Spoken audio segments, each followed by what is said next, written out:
Merhaba arkadaşlar, kanalıma hoş geldiniz. Bugünkü örgü anlatımda bu güzel modelin anlatımını yapacağım. Model çift taraflı, dilediğiniz tarafı kullanabilirsiniz. Her iki tarafı da çok güzel. Modelimiz 4'ün katlarından oluşuyor. Ben bunu parça anlatımı olarak yapacağım. Siz dilerseniz bebek yelekleri, bebek battaniyeleri, etol şal,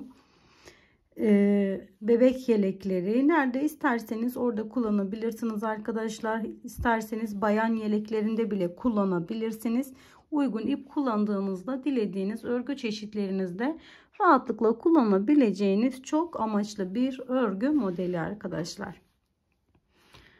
Bunun için 2 tane ip kullanıyorum. Markası hiç önemli değil. Herhangi bir ip kullanabilirsiniz. Siz nerede değerlendirecekseniz modeli, ona göre ipinizi seçebilirsiniz arkadaşlar. Tığ numaram normalde 3 numaralı tığ kullanıyorum ama kullandığım tığ numaramı bulamadığım için şu anda bununla yapıyorum. Benim elim gevşektir. Eğer eliniz sıkıysa 3,5 numaralı tığ da tercih edebilirsiniz arkadaşlar. Modelimi hemen ilk olarak zincirlerimi yaparak başlıyorum. Siz de her ne yapacaksanız ona göre zincirlerinizi çekebilirsiniz. Benimki kısa bir parça olacağı için yaklaşık bir 20-25 tane kadar zincir çekeceğim. Belki daha da az. Siz zincirinizi, eğer diyelim bebek battaniyesini yapıyorsunuz, zincirinizi 1 metre çekin. Fazla gelen ipinizi, fazla gelen zincirinizi ilk sıradan kesebilirsiniz arkadaşlar.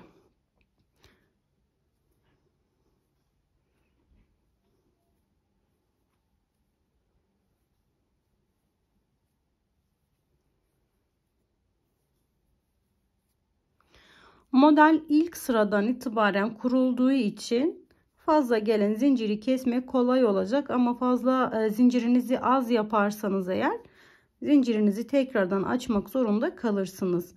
Bu kadar zincir çektim göz kararı. Başına sarıyorum arkadaşlar. Hemen bir atla, 2 atla, 3 atla, 4. zincirimin içine batarak bir tane trabzanımı yaptım. 3 tane zincirlerimi çektim. Başına sardım. Zincir ve trabzanın ara boşluğuna batıyorum. Bir tane 3 defa sardığım fıstık dolgusu yapıyorum. Fıstığınızı daha dolu isterseniz eğer dörtlü de yapabilirsiniz. 2 defa da fıstığımı çektim. Başına sardım.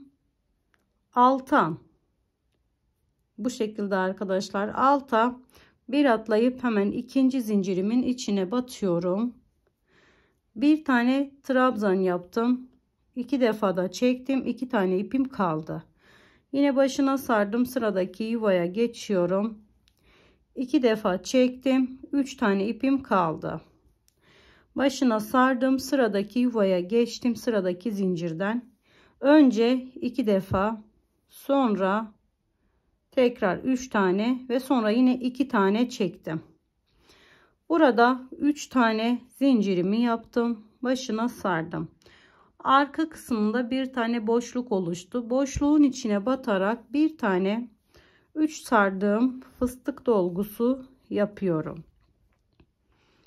2 defa da fıstığımı kapattım.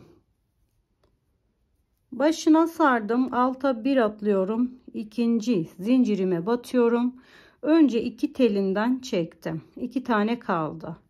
Başına sardım. Sıradakine batıyorum. Yine 2 telinden çektim. Bu sefer 3 tane tel oldu. Sıradakine batıyorum. Tekrar önce 2 telinden, sonra 3 telinden, sonra tekrar 2 telinden çektim. 3 tane zincirimi yaptım. Başına sardım. Arkada oluşan boşluğa batarak bir tane 3 dolamalık fıstık yaptım. Başına sardım. Hemen tekrar bir atlıyorum. 2. zincire batıyorum. Aynı şekilde 3 tane trabzan yapıyorum. Trabzanlarımı yarım çektim. Sonra tekrar çektim. 3 tane zincir yaptım. Başına sardım. Arkada oluşan yuvaya batarak bir tane fıstık dolgusu yaptım. İpiniz ince ise 4 defa sarın fıstıklarınızı. modeliniz daha dolgulu görünsün. Bir atlıyorum, hemen sıradakine batıyorum. Önce bir tane çektim, kapattım. Sonra tekrar çok özür dilerim, burada yine aynı işlemi yapacaktık. Başına sardım. Önce bir defada çektim. Yine yanındakine sardım. Tekrar önce 2, sonra 2, sonra 2. Benim için bu kadar yeterlidir. Siz ne yapacaksanız ona göre büyütün. Ben kısa parça olacağı için bu kadar yeterlidir. Giriş ve çıkışlarda 2 tane, aralarda ise 3'er tane yapıyoruz arkadaşlar. Şimdi burada 3 tane zincirimi çektim, örgümü çevirdim. Başına sardım. Fıstığım var burada. Hemen fıstığım olan zincirin üzerine batıyorum. Bir tane ikili trabzan yaptım. Buradaki zincirle beraber 2 tane oldu. Bir zincir yaptım, başına sardım. Daha önce yaptığım fıstık vardı boşlukta. Aynı boşluğa batarak önce bir, yanına tekrar bir, yanına tekrar bir, toplamda 3 tane trabzan yaptım. Arasına bir zincir yaptım, başına sardım. Yine aynı boşluğa, önceden kullanmış olduğum boşluğa batarak 3 tane ikili trabzan yan yana yapıyoruz. Bir zincir, sıradaki yuvaya batıyorum, tekrar 3 tane trabzan yan yana yapıyorum. Dilerseniz tek renk yapın, dilerseniz her iki sırada bir ipinizi değiştirin. Bu da kendi isteğinize göre arkadaşlar. Bir zincir yaptım, son yuvaya geliyorum. Trabzanım var burada, fıstık yapmışım üzerine. Önce trabzana batarak bir trabzan, başına sardım. Trabzan ve zincirin ara boşluğuna batarak kenarımı oluşturdum bu şekilde arkadaşlar. Şimdi tekrar 3 tane zincirimi yaptım, örgümü çevirdim. Modelimizi yine tekrar ediyoruz. Ben burada ip değiştirmeyi unuttum arkadaşlar. İpimizi değiştirelim. Hemen ikinci rengimi alıyorum ve şuraya sabitliyorum. Dediğim gibi tek renk de yapabilirsiniz. Hemen direkt içinden geçtim. 3 tane zincirlerimi yaptım ve örgümü çevirdim bu şekilde. Yine başına sardım. Hemen ikinci trabzanımın tepesine batıyorum. Burada yine bir tane trabzanımı yaptım ve modelimi tekrar ediyorum burada. Öncelikle 3 tane zincir çektim, başına sardım. Yine geri dönüş yapıyorum şuraya. Bir tane 3 dolamalık fıstık yaptım. 2 defa da kapattım. Başına sardım. 3 tane trabzanlarım var yan yana. Önce birinci trabzana batıyorum. Yarım kapattım. Tekrar sıradaki trabzana batıyorum, yarım kapattım. Sıradaki trabzana batıyorum, yarım kapattım önce, sonra 3 tane, sonra 2 tane daha. Birinci sıramızın tekrarını yapıyoruz arkadaşlar. Model hep aynı şekilde 2 sıradan bir kendini tekrar ediyor. Fazla gelen ipimizi kestik hemen. Yine 3 tane zincirimi çektim, başına sardım. Arkada oluşan boşluğa batarak bir tane 3 dolamalık fıstık dolgusu yapıp 2 defa da çektim. Başına sardım. Hemen sıradaki 3 tane trabzanlar var.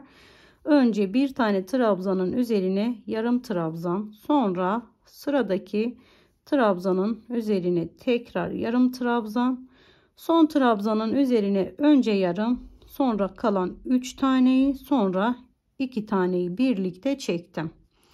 Yine 3 tane zincir yaptım, başına sardım. Arkada oluşan boşluğa batarak bir tane 3 dolamalık fıstık, 2 defa da kapattım. Yine sıradaki 3 tane trabzanlarımız var. Önce yarım, sonra yine yarım, sonra yine yarım, kalanı 3 tane yine çektim, 2 tane yine birlikte çektim. Yine 3 tane zincir yaptım, başına sardım. Arkada oluşan boşluğa batarak 3 dolamalık fıstık yaptım, 2 defa da çektim, başına sardım. Burada bir trabzan, bir de zincir var. Önce trabzanımın tepe boşluğuna batıyorum. Yarım çektim. Başına sardım. Trabzan ve zincirin ara boşluğuna batarak kenarı oluşturuyorum. Önce yarım, sonra yarım ve sonra yine yarım. Bu şekilde 3 defa da çektik. Yine arkadaşlar 3 tane zincirimi yaptım. Örgümü çevirdim. Başına sardım. Buradaki zinciri bir trabzan olarak hesaplıyorum. Hemen fıstığımın şöyle ilk gelen zincirin tepesine batıyorum. Bir tane trabzan yaptım. Bir zincir başına sardım, yine 2 fıstık ara boşluğuna 3 tane trabzan yan yana yapıyorum aynı yuvanın içerisine. Bir zincir, sıradaki yuvaya 3 tane trabzan. Bir zincir, sıradaki yuvaya 3 tane trabzan. Bir zincir, yine başına sardım. Burada ilk yaptığım trabzanın tepe boşluğuna öncelikle bir trabzan, trabzan ve zincirin ara boşluğuna batarak bir trabzan daha yaptım. Böylece modelimi bir kere daha tamamladım. Tekrar ip değiştiriyoruz. Dilerseniz iplerinizi koparabilir veya benim gibi aradan yürütebilirsiniz arkadaşlar. Yine modeli tekrar ediyoruz. Dediğim gibi model 2 tekrarın yani 2 sıranın tekrarından oluşuyor. Başlangıcını yapayım, siz devam edersiniz. 3 zincirimi yaptım, örgümü çevirdim. Şurada ikinci trabzanımın tepe boşluğuna batıyorum. Bir tane trabzan yaptım. Birinci ve ikinci sırayı nasıl yaptıysak üçüncüyü de aynı yapıyoruz. 3 zincirimi yaptım, başına sardım, ara boşluğa batarak bir tane 3 defa sardım, fıstık yaptım, 2 defa da çektim. Başına sardım, ilk gelen trabzanın tepesine 1 2 3 tane yarım trabzanımı yaptım. Daha sonra üçünü bir, daha sonra ikisini bir çektim.